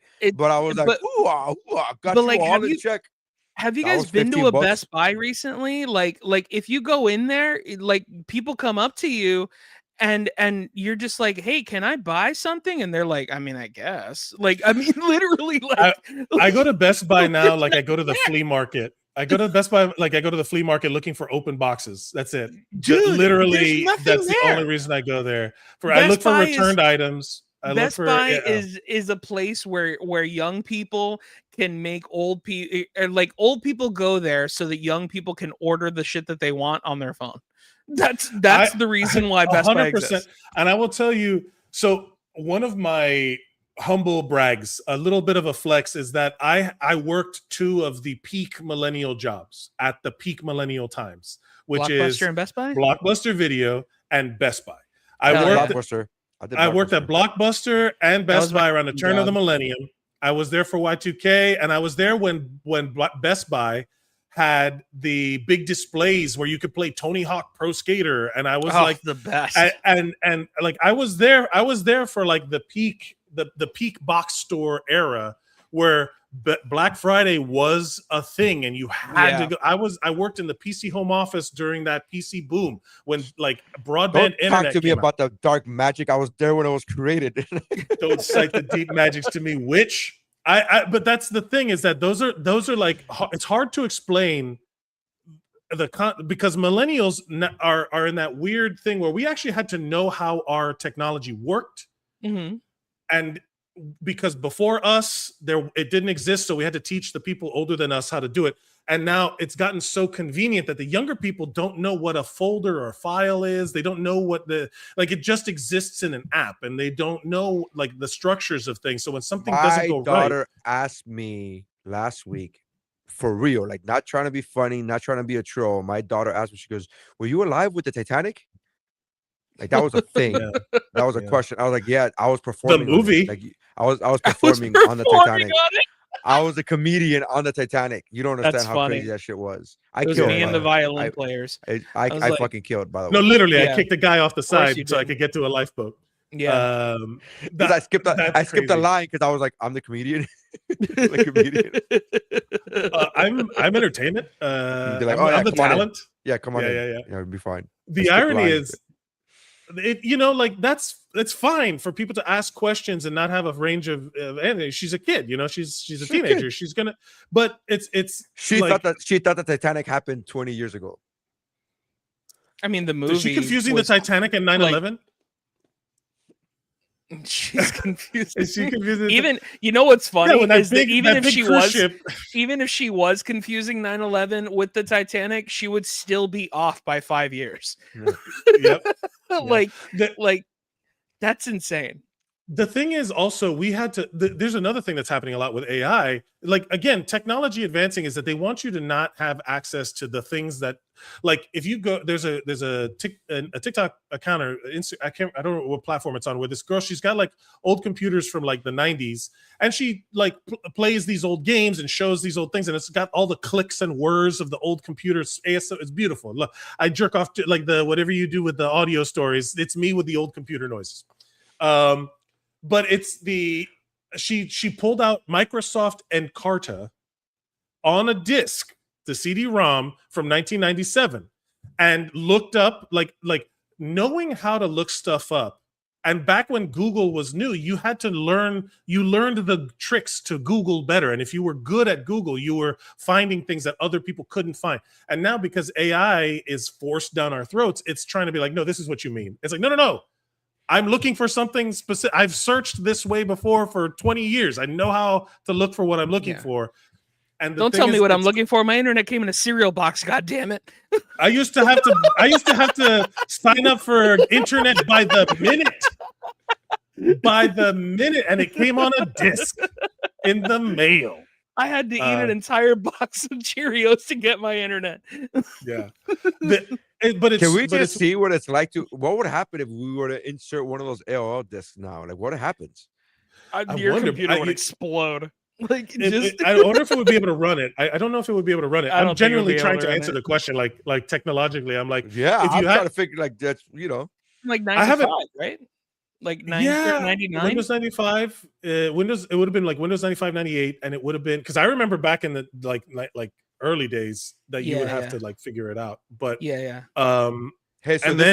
so this is a dumb question that was asked on the Dan Laboratory show, which is funny because it's a dumb question to us because we're nerds, and that's a sports show. Right. That's a sports show, and they have very few nerds on that show. They have a couple, but not very few. Sure.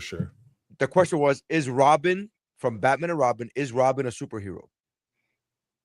Okay. Which Robin? That's the fucking question. I love the fact that there was only one guy in the show that I was like, "Are we talking about Todd? Who are we talking about?" Like, there was one. Which one? Jason Todd is not a superhero. Jason Todd is a fucking mass murderer. Yeah. Well, here's the thing. I say that they're all superheroes because even vigilantes. I'm like, would you classify the Punisher as a superhero? Oh no, he's an anti-hero. But he's not even a hero. He's a vigilante, which falls outside the spectrum of hero to me is lawful good. Are we talking about hero or superhero? A superhero is a hero with extra human abilities, right? The Punisher is not augmented. He's not Spider-Man. He's not Superman. He's not a mutant. He's just a guy with guts. Right. And PTSD from serving in the military. Like having his family murdered. His family murdered.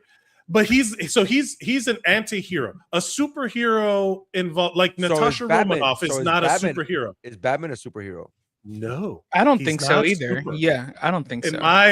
According to my rule set, again, because your rule set is lawful. Because if we're being honest, it's two things. It's lawful and good, because you can be lawful evil. Right. The lawful evil is the guy who is president. Like the president, yes. Well, yeah. The lawful means that you have a strict set of rules that you follow. He's not even fucking lawful. That's the worst part of that joke. He's chaotic. He's not even lawful. He's literally doing illegal shit, and he's doing illegal shit. Yeah. So the for me, like if you want to put again, this is subjective. Superman is an illegal alien living in America. He's not lawful. Doesn't mean laws. It means your own personal code. Like you would like Batman is lawful. I would say neutral, but actually he doesn't kill. So maybe he's not. Well, sorry. Yeah, most versions of Batman depends on who's writing him. Yeah, most versions of Batman he kills, but whatever. But he's lawful to his code, right? But he is not. I wouldn't say he's good. I wouldn't say Batman's good, because good would be providing so you're saying if Batman is not a superhero, Robin for sure is not a superhero. No. Well, which Robin got Jason Todd got rebuilt, reanimated by the Lazarus Pit, right? Right, yeah. So he has superpowers. So he might be a super villain. We got a comment from My Life in Video 21. Ultimate Batman, he kills people. Again, there's so many versions. It all depends on who's writing him. Yeah. Most Batmans kill people. They have the gun thing. Because Chris Nolan came up with that whole thing for just to add an angle of like, we can't, you know what I mean? Christopher Nolan is the only director that live action that he didn't kill people. Michael Keaton straight up fried a dude with a jet engine. Straight up fried him with a jet engine. He killed him. That guy's dead. He blew up a guy he killed a clown with a dynamite stick, threw him down an alley and fucking blew up. That guy's dead. That guy's dead.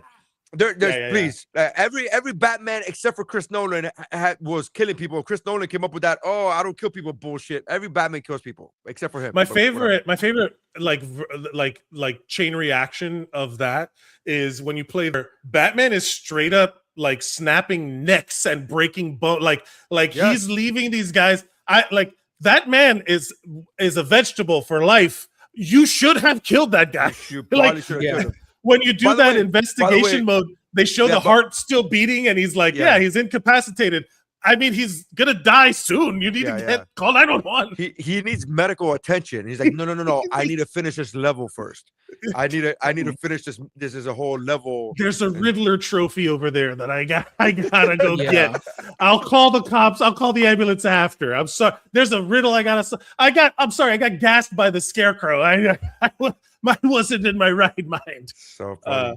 But again, in terms of it, like how you define it, that's just some arbitrary. Like I came up with a rule, right? Because it's some box to put things in. Like a metaphor is a tool for understanding. So are subjective boxes that we put stuff in. The idea that you could have a good person doing bad things. It's like, could Superman beat the Hulk, right? Like they always do these power leveling things online. And then it came out, I forgot who said it. I attribute it to Stan Lee, but I don't think it was him, where he's like, it's like who would win, the Hulk or Superman? It's like whoever's writing the story gets to choose. Yeah. Right. Well, Stan Lee would say all the time, he was like, who would win between this guy and this guy? And he's like, whoever the writer decides wins. It's what Stanley would always say. So that's So Yolanda says the Robin I knew said, "Holy greenbacks, Batman, kapow!" Yes, that is true. There's a version of that because whoever writes the story gets to choose. You know, like that's their story. That's their version. Valdes, what do you think he's a superhero? Well, here's my thought. Considering that we, in the Adam West one, they had to actually tape down his dick because it was so big, in the breeches that he was wearing. So yeah, I think he's a superhero. That's the same Robin. It is superhuman. It's more human than human. Those guys, bro. Those stories of the. I wonder if there's a documentary about the '60s Batman TV show and just how debauched it all was. You asked me if I could go back in time. You just want to see how big Burt Ward's dick was in the Robin suit? For science, Valdes. I need it for record keeping. I mean, I'm sure you can see it on the DVDs or something.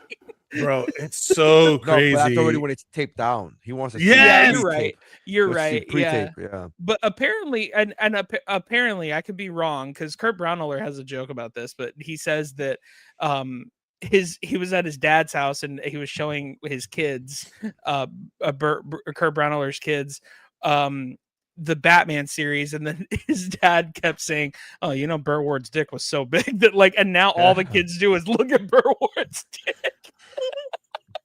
Like I would not have noticed it. If you hadn't said anything, dude. It's like all you notice when you watch it. You're like, "Holy shit, that guy's dick is huge." That guy's dick is huge. It's like the Riddler's gonna kill 1,000 people. It's like you see that hog on that guy. That guy is a hog, bro. There is a '60s Batman YouTube video from Warner Brothers Classics. It's called Batmania Born, and it is available on YouTube. But it is I don't know how it's from Warner Brothers Classics, the official thing. So I don't know if they were talking about his hog. If they're going to talk about his, exactly. I don't know if they're going to talk about his hog. There is going to be a 5-minute piece, a vignette on the hog. Yeah, it's one of those features. It's like hog. Neri, you went robot. You went Oh, robot. no. Say all that again. We lost him. Did I? I'm back. If you hear us stop talking and let you talk, then that means you're back. Otherwise, you're frozen. That's funny. Yeah. But the idea of can I just say real quick? Because I have to bring this back. The fucking joke that the internet cut off was a good one. It said there's a special DVD feature called Hogtied. That's very good. Do you remember that show? It's its own DVD. It's its own DVD. I had to bring that. I was like, I can't let it go. Do you remember that show, 1,000 Ways to Die? Yes. Yeah. Okay, there was one that I remember about this guy who he wanted to go out and party, but he wanted it to look like he had a big dick, so he put something there, like a dildo or a sausage or something, and a banana or something, and then he tied it to his leg, but he tied it so tight that he was giving himself a blood clot. And then so at the end of the night when he was going home, I can't remember if it was with a girl or not, he took the rope came off and the blood clot gave him a stroke. Could you imagine being that girl? Not only 2 levels of disappointment, being lied to about the size of this guy's dick, and also I have to respond to a medical emergency. This is bullshit. That's wild. So funny. Yeah. It's like somebody having a heart attack on you when you're having sex or something. It's just as disappointing as PlayStation no longer producing physical media. It's just as disappointing as when you hear people talk about Supergirl without even fucking watching the movie first. Jesus Christ. Really quick, you're wearing your the Superman hoodie. We talk about how great the Superman movie was the last year. We talked about how this movie came out. I was super excited about. My problem with all of this discourse is what we were talking about earlier, going to pivoting to Supergirl, is that there are reasons to critique any movie, and they're getting drowned out by the dork ass losers online who make it about this woke shit. But like the movie itself, you know, like I feel like I have to defend it from those dorks, but then it's also like, yeah, the movie's perfect, and I'm like, easy. You know, like it's like it was a fun movie. I thought it was a good. Here's the problem that I have. One, it was a fun movie. Two, I generally liked the movie. I thought it was a really good movie. Were there flaws in it? I think that my biggest nitpick of the movie, two nitpicks that I have of it, is like Lobo was there for no reason. No reason. No reason. And I legitimately thought I don't want to say no reason. I think the reason is so they can introduce the characters so they could put him in another movie later. That's it. It was just like he might as well have been an end credit scene. I believe like it would have served the same purpose as far as introducing him into the cinematic universe. It would have saved the same purpose if you just would have had him in a after credit scene. So he served no purpose. Yeah. No, for the record, Valdes, have you seen it? No. Okay. I'm not speaking because I'm not giving details. I'm not giving details. It's fine. No spoilers. And then the other thing that I nitpick is, and I know this isn't necessary for the character, but I thought they spent a little bit too long on her drinking it up thing. Like I just the party, like the party thing was a little. I felt like it was a little too long, and by that I mean the whole thing, her being drunk was probably 8 minutes, 9 minutes, if I'm being real. And to me, it felt a little too long. Those are my nitpicks of the movie. Yes. The rest of the movie was fucking dope. They took away her powers in a smart, creative way, right? They did fucking. It was awesome. It was fun. And I had this one comment from one guy in line where he was like, "I don't go to these movies for just simply fun movies. These movies are bigger and deeper than that." And I'm like, "What the fuck are you talking about? That's the stupidest shit I've ever fucking heard in my life." Let's talk about this for a second. A superhero movie has to change your life. It's cool if it does, but that's what you're talking about. Like it has to change. Get the fuck out of here. I don't know okay. So let me zoom out a little bit, because if you don't know what's going on, like we're all nerds here, but we don't like the pop culture world. Superhero movies have become the only movies that people go see in the theater. Yeah, they're because of how expensive movies have gotten. Most people don't go to the movies not to make. They are money laundering fronts for whatever. But the reason why people like forget about why they are so cost prohibitively expensive that you don't go to the movies anymore. Where back in the Blockbuster Best Buy days of my youth, when it was like you would go to the movies with your friends every other weekend. Like we were talking about, Mike Valdes and I had that video of like the lost art of comiendo mierda, like the lost art of just going to the movies because it was something to do. And the idea that it's now so cost prohibitive, it's like going out to fine dining. Like nobody's going out to these restaurants and like because you can't afford to have a mid experience anymore. So just having like a 3-star experience, people view it as like an affront. It has to be the most amazing thing. And it goes into that algorithmically generated bean soup theory, you know, where like, if it's not perfectly for me, it's trash, you know, like how dare you make something that isn't exactly what I wanted in my mind, you know, like again, you having to interact with the world and not the internet made you a little bit more flexible to the things that aren't 100% for you. So this is people come out of like, oh, I'm not going to see the movies to have fun. It's like, boy, you must be upset all the time. All the time. And that's what's happening. What is your life like that you're like this movie? Like it's literally a comment on my Instagram feed. I don't go to these movies for them to be fun. A movie to be fun and cool is not enough anymore. Like that they wrote that. They literally typed that and press enter and say like, so this is gonna go on. Like, what are you talking about? The thing that's wild, the thing that's wild too is like, unfortunately, big blockbuster movies, like summer blockbuster movies especially, I feel like they're being made for better or for worse, for just so people have something to be either upset about or just have an opinion. Like, because ultimately, like, all anyone cares about is like, how can I get my opinion off on this? Because here's the truth. Every person that saw The Furious only has good things to say about it. If they don't have good things to say about it, it's because they haven't seen it. Right? All 37 people. Exactly. That movie made $5 million in the United States. That's pathetic. Yeah, like that's that's why really we bad. don't get good things anymore. Yeah. That's why we don't get good You things. want to know my perfect example of that is the movie The Nice Guys. The I movie love The that Nice movie, Guys is such a good movie that it could have sparked a series of movies. I'm not talking about a universe. I'm talking about like back in the day when you had 48 hours and then they were like, hey, you know what? Let's do it again with another 48 hours. Yeah. Like, just make a movie that people like again, you're right about the Lobo thing.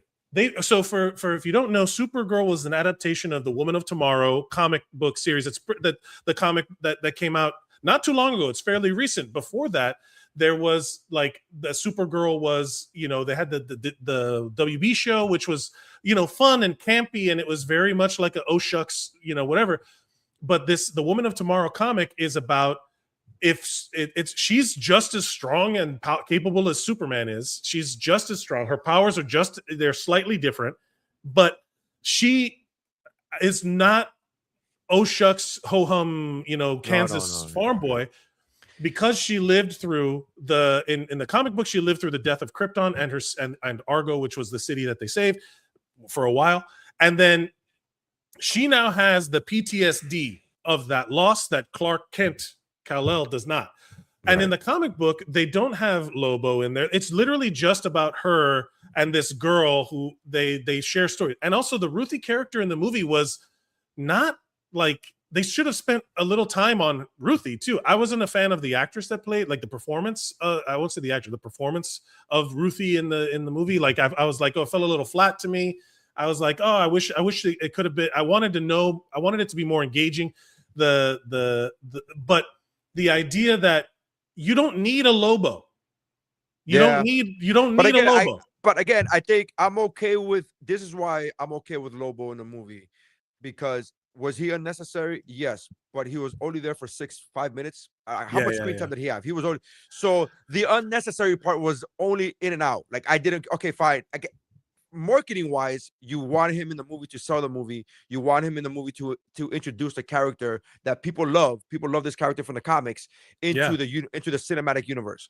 So I get from a business perspective why you had Lobo in the movie, but Lobo had nothing to do with this movie. It was because Jason Momoa is friends with James Gunn, and he was like, "I want to play Lobo," and they're like, "Yeah, we'll squeeze you in," because it doesn't really matter if he's there or not. What a fun little thing! And it was a fun little thing. A fun little thing. Now they're also, God, I don't want to get into spoilers, but they changed some aspects of the story, and I get it. I'm okay with that. I'm okay with that. Sure, I'm not okay. Again, people are like, oh, they have to stick to the comics, and it's like, it depends on who's writing. Like, think about how many times, like Absolute Batman, like this, My Life in Video 21, Ultimate Batman kills people. Yeah. And I was Dark Knight, the Batman the Animated Series, Kevin Conroy.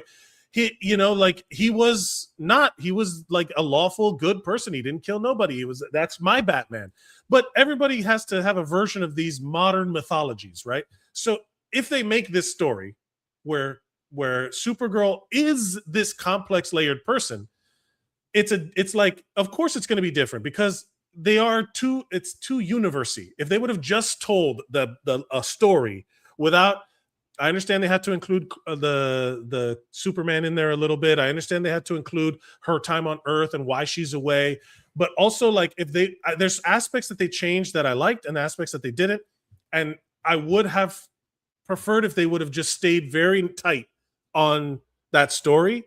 And you're right, the partying thing went a little long, but it's like, okay, she's damaged. Good, go. Now have it be a character relationship. Correct. Like have that girl, like, I don't know how much to say because it's not a spoiler episode, but it's also like the bad guy. So the bad guys are a child trafficking, women, like the worst abducting, are the worst people. The worst are the worst people. And then you hear some people complain about like, oh, they made it woke. And I'm like, that's a bad guy. Like that's a bad guy thing to do. Are you too used to defending it in real life for your guy that you think is good, that this is causing you friction? That deserves some introspection, guy. That, like, What the hell is? It's like they're literally murderers, rapists, and child traffickers. It's like, is someone talking like that scene in Euphoria? Oh my God, is this fucking play about us? Yes, it's about you. You idiots. You're the bad guys. Oh my God. By the way, there's plenty to like, there's plenty to not like. But again, the statement of like, I don't just go to movies just to have a good time anymore. They have to be bigger than that. Is that to me is a ridiculous statement. It's so ridiculous. It was a fun movie. I will say this. I don't know if I would have paid. I paid for the IMAX, and I paid. I don't know. Again, the movies they made separate from the business practices of movies today, because I don't know if I would have paid full price for that. I went on a weekday during the discount times, matinee times, right? And I still paid like $30 to see it in IMAX. I want to go back to see it again tomorrow. I saw the day it came out, and I want to go back to see it again tomorrow. I want to go in an AMC theater so I can get the dick cup. That's what I'm looking forward to. Yeah. You want the dick cup? You want the foreskin cup? Oh, I need that dick cup. I need it uncut. I need it uncut, baby. I need it like fucking like Robin's hog. I need it like Robin's hog. Just you need a Gentile. You need a Gentile popcorn bucket with the foreskin intact. Also, do you think when Jason Todd went into the Lazarus pit that he got his foreskin back? Like, do you come back full? Well, no, because the whole thing from the Lazarus pit, you come back missing pieces, right? You come back missing your soul. Imagine you go in with foreskin and you come out and you're like, what the fuck is this? Oh yeah, while I was down there, I thought you circumcised a corpse? I just did a little myth. But in all fairness, in all actuality, Supergirl did. It says Supergirl will lose $125 million. Yeah, I just want to read some of the headlines real quick because I just googled. It's such a shame because you know what happens now. This is a lot of people now. The business of movies is so much so that they'll go see what's popular before they'll go see what is rated good. And so a lot of people will see like, oh, that movie didn't do well opening weekend. It must not be good. They equate those two things with being the same, and they're not. And it's a fucking shame. Same thing we were talking about with that other movie, right? That is fantastic. Everybody who's seen it loves it, but only $5 million. Like that's like you have to like you should go into a movie because you feel you want to see the movie. And if your desire to want to see a movie is lessened or dampened because a lot of other people didn't go see it, that's a fucking shame. That's a shame, dude. This goes back for us. Like I can literally point to our pivot point as friends, you, me, Nery, when we went to go see Fan Four Stick, and we were like, "This is fine. This is a good movie. It's fine. This is fine." I watched this goofy shit. It's like it's not like the movie didn't go home and poison my dog and shoot my mom in the head. Like it's just a movie. But also up until that point, it was competing with the shitty ass other Fantastic Four movies, which were shitty.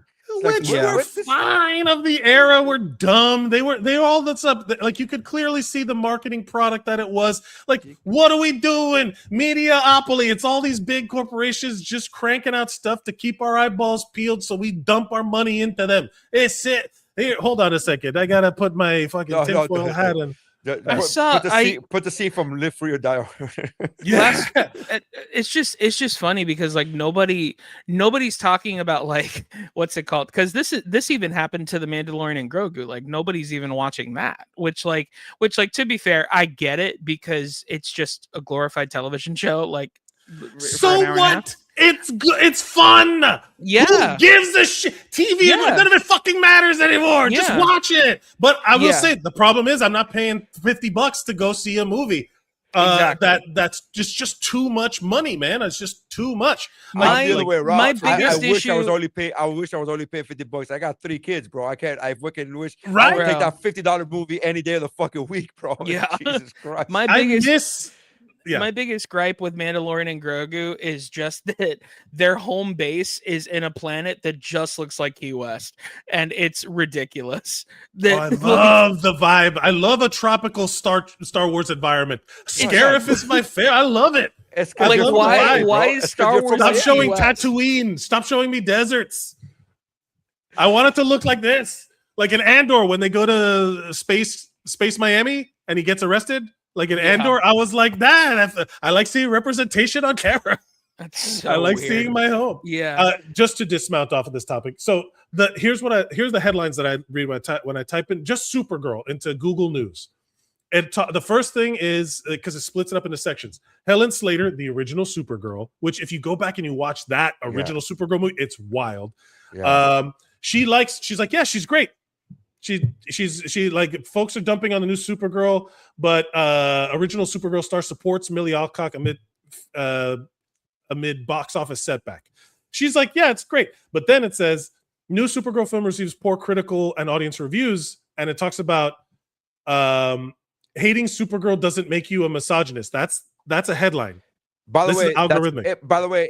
That's incorrect because viewers, it's got a 75% on user reviews. So that right there is factually inaccurate. Yes, both critically and no, it's not. It's critics didn't like it, but the fucking people did. So yeah, but critics are reviewing things for different reasons than abuse. Like again, you're just going for entertainment. Did you like it or not? It's not good or bad. So, and then the next section, which I find funny, this is Megyn Kelly critiques Supergirl film and star Millie Alcock. Which again, who cares? But this headline feels like a Megyn Kelly, 55, melts down over Supergirl star 26. Now,